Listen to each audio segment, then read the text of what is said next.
បាទចំណារូប៊ីសូមគោរពនឹងជម្រាបសួរដល់បងប្អូនទស្សនិកជនជាទីគោរពនិងជាទីស្រឡាញ់នៅថ្ងៃនេះចំណារូប៊ីចង់នាំអារម្មណ៍បងប្អូនយើងមកសម្ដាប់ជាមួយនឹងរឿងមួយដែលមានចំណងជើងថាបណ្ដាសាបិសាចក្រមុំនិងគ្រូអាគមចិនធ្វើដំណើរមកលេងវុធីនៅភូមិអូត្រសេកធីរត់មកប្រាប់ពីការស្លាប់ចម្លែករបស់លោកតាអ៊ុយនៅកណ្ដាលអាធ្រាត្រមានសំឡេងកកេរជញ្ជាំងចិនបានឃើញព្រាយដើមចេកសក់វែងមុខគ្មានប្រស័យភ្នែក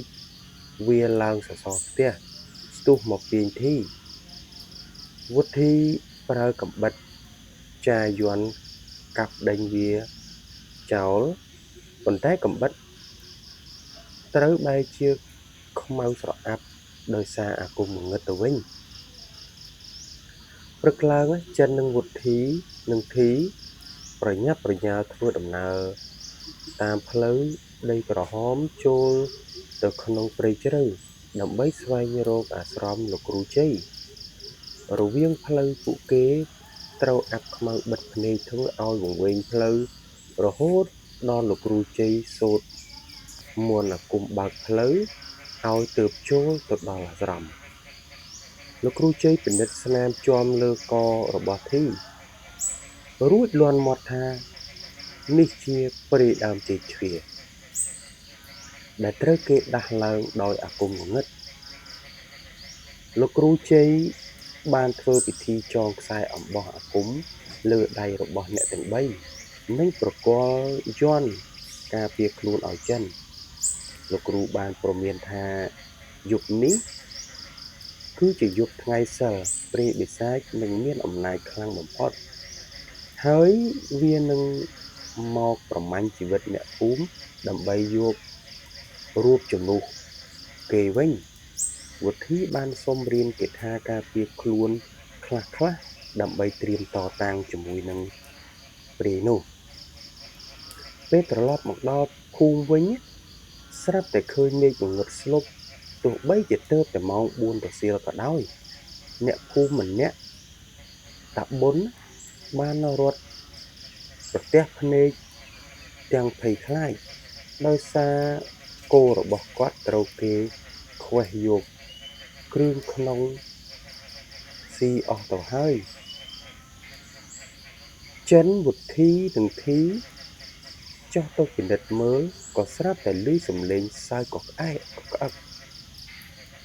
និងសំឡេងយំសោកចេញពីដើមជ្រៃដ៏ធំកណ្ដាលវាលយប់មកដល់លោកគ្រូជ័យបានចុះមកផ្ទះវុធីដើម្បីរៀបចំពិធីវត្តសីមារៀបខ្សែកំពែងអាគមជុំវិញផ្ទះនៅម៉ោងប្រមាណជា11យប់ខ្យល់ព្យុះបក់បោកយ៉ាងខ្លាំងដើមចេកជ្វានៅខាងក្រោយផ្ទះបាក់រលំខ្ចាត់ខ្ចាយស្រមោលខ្មោចព្រាយរាប់រយបានចោមរោមជុំវិញខ្សែកំពែងអាគមព្យាយាមមុជចូលមកក្នុងផ្ទះព្រាយដើមចេកជ្វាបានលេចរូបរាងឡើងជាមួយនឹងកំហឹងវាយបំបែកខ្សែកំពែងអាគមមួយផ្នែកលោកគ្រូជ័យបានប្រើឈើច្រត់អាគមវាយបកនិងសូត្រមន្តអាគមភ្លើងដុតរលាកសាច់ព្រាយនោះព្រាយបានស្រែកទ្រហោយំនឹងដោយការឈឺចាប់និងប្រើសក់វែងរញ៉េរញ៉ៃរបស់វាទាញសសរផ្ទះឲ្យវាជួយរួចកិច្ចខ្លួនចូលទៅក្នុងភាពងងឹតវិញទៅលោកគ្រូជ័យបានទំលាយប្រាប់ចិននិងអ្នកទាំងអស់គ្នាថាព្រាយដើមចេកនេះកាលពី30ឆ្នាំមុនគឺជាស្ត្រីម្នាក់ឈ្មោះមាសដែលត្រូវគេធ្វើបាបនិងសម្លាប់កប់ក្រោមដើមចេកជ្វារួចមានគ្រូអាគមខ្មៅម្នាក់បានចងវិញ្ញាណនាងធ្វើជាព្រាយបំរើដើម្បីសម្លាប់មនុស្សយកធាតុ ព្រឹកឡើងធីស្រាប់តែបាត់ខ្លួនពីក្នុងបន្ទប់ដោយបន្សល់ទុកតែស្នាមជើងប្រឡាក់ភក់ខ្មៅ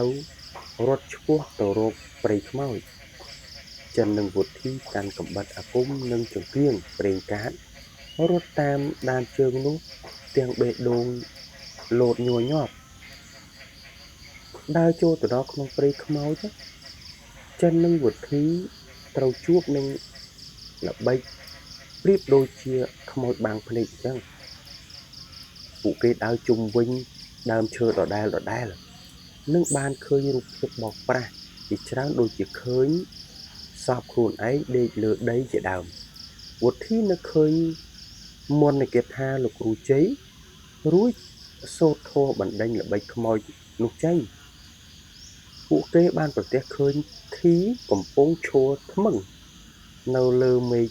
ឈើខ្ពស់ភ្នែកបើកធំត្រចៀកនិងត្រៀមនឹងលោតចុះមកក្រោមវុធីប្រញាប់យកអំបោះអាគមនោះបោះតម្រង់ទៅចងជើងធីរួចទាញចុះមកវិញខណៈពេលដែលចិន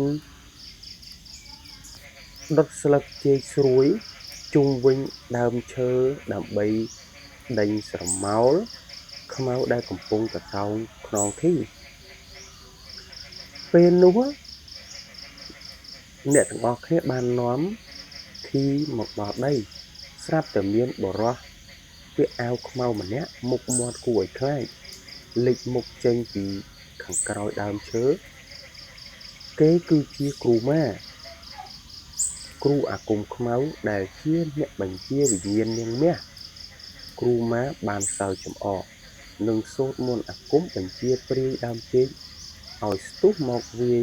ប្រហារចិននិងវុធីលោកគ្រូជ័យបានមកដល់ទាន់ពេលវេលារួចប្រើប្រាស់កាំបិតគ្រូប្រយុទ្ធតទល់ជាមួយនឹងគ្រូអាគមខ្មៅរបស់គ្រូម៉ាភ្លើងមន្តអាគម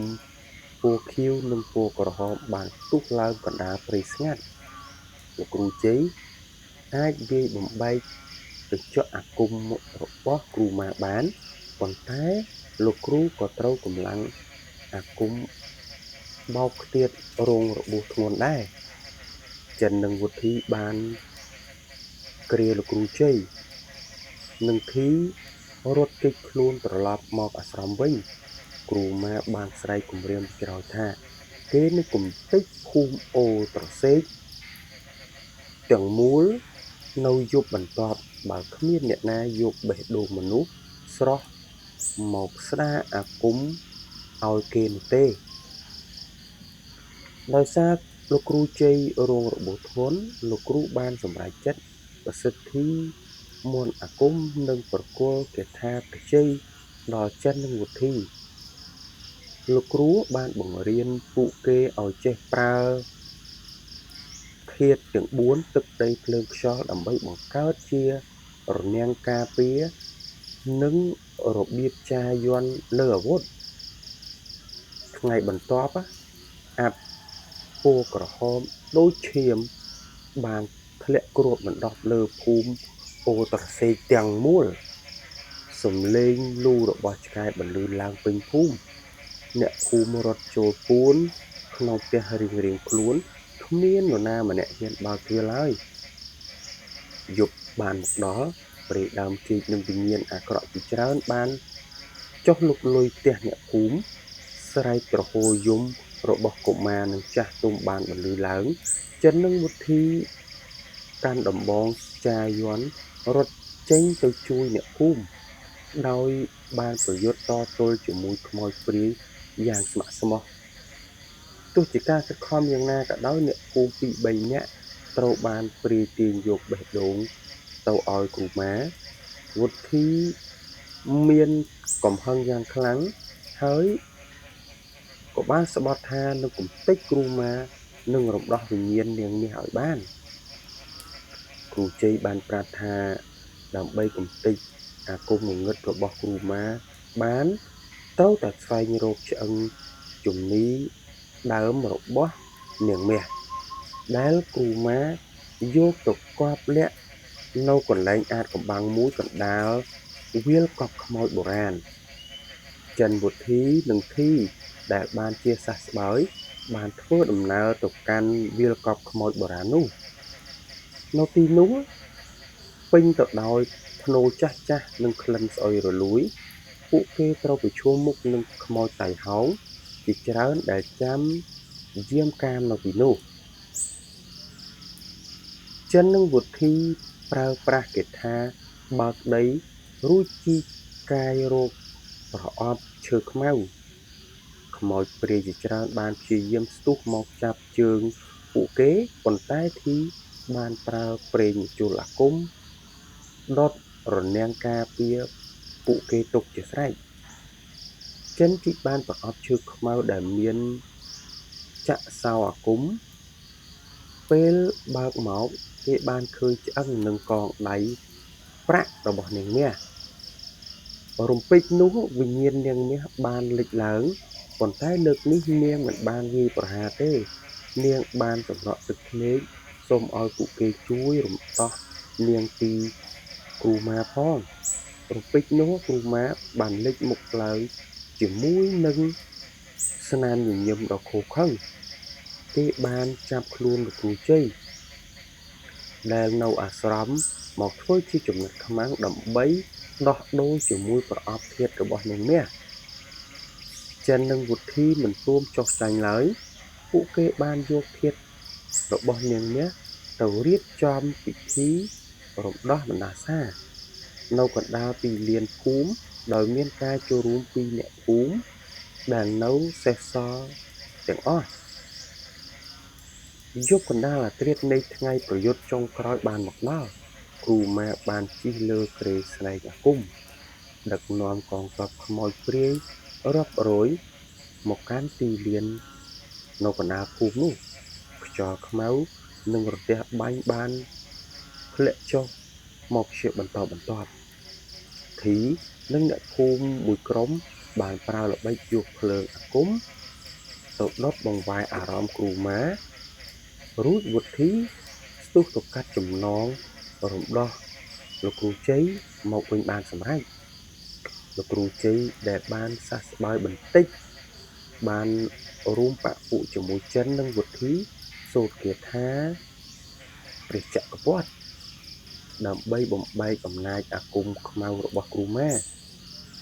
ភ្លើងពណ៌មាសបានផុសចេញពីដីរុញច្រានងងឹតថយក្រោយឲ្យមានពន្លឺឡើងវិញចិនយកប្រេងមន្តអាគមចាក់លើឆ្អឹងនិងប្រអប់ធាតុរបស់នាងមាសរួចឲ្យភ្លើងដុតនាងមាសបានស្រែកយ៉ាងខ្លាំងដោយសារការឈឺចាប់ប៉ុន្តែរូបរាងខ្មោចព្រាយដ៏គួរឲ្យខ្លាចរបស់នាងបានប្រែជាស្រទន់និងស្អាតបាតឡើងវិញនៅពេលដែលធាតុត្រូវបានដុតបំផ្លាញអាគមដែលគ្រូម៉ាប្រើបញ្ជានាងមាសត្រូវបានកាត់ផ្តាច់ភ្លាមៗវិញ្ញាណនាងមាសដែលបានលុតជង្គង់ស្រែកប្រាប់គ្រូម៉ាថាដល់ពេលអញត្រូវសងបាបកម្មហើយរួចនាងបានស្ទុះទៅចាប់គ្រូម៉ាជាប់មិនឲ្យគេសូត្រគាថាកិច្ចខ្លួនឡើយភ្លើងអាគមមាសបានឆាបឆេះទាំងគ្រូម៉ានិងវិញ្ញាណនាងមាសគ្រូម៉ាស្រែកទ្រហោយំយ៉ាងវេទនាមុនពេលរលាយคล้ายទៅជាផេះផង់នៅលើធរណីវិញ្ញាណនាងមាសបានសម្លឹងមើលចិននិងវុធីដោយស្នាមញញឹមថ្លែងអំណរគុណរួចអណ្ដែតទៅកាន់សុគតិភពនៅពេលនោះទៅព្រឹកព្រលឹមនៃថ្ងៃថ្មីបានមកដល់ពន្លឺព្រះអាទិត្យរះឡើងយ៉ាងត្រកាលលើភូមិអូរត្រសេកម្ដងទៀតអាប់ខ្មៅនិងក្លិនស្អុយបានសាយភាយបាត់អស់អ្នកភូមិបានរៀបចំពិធីធ្វើកុសលជូនដល់អ្នកដែលបានស្លាប់និងនាងមាសចិនវុធីនិងធីបានសំពះលាគ្រូជ័យទាំងស្នាមញញឹមដោយដឹងថាភាពក្លាហាននិងសាមគ្គីភាពអាចឈ្នះលើអំពើអាក្រក់បានជានិច្ចអញ្ចឹងរឿងនេះក៏សន្មតទៅចប់តែត្រឹមប៉ុណ្ណេះក៏សូមជូនពរឲ្យបងប្អូនមានសុខភាពល្អមានសំណាងល្អជួបជុំក្នុងគ្រួសារបើសិនជាបងប្អូនយើងមានរឿងចង់ឲ្យខាង រូប៊ីនិទានជូនអាចខមមិនជាសាច់រឿងខ្លីៗខាងយើងខ្ញុំនឹងនិទានជូនបងប្អូនយើងអញ្ចឹងសូមអរគុណនិងសូមជម្រាបលា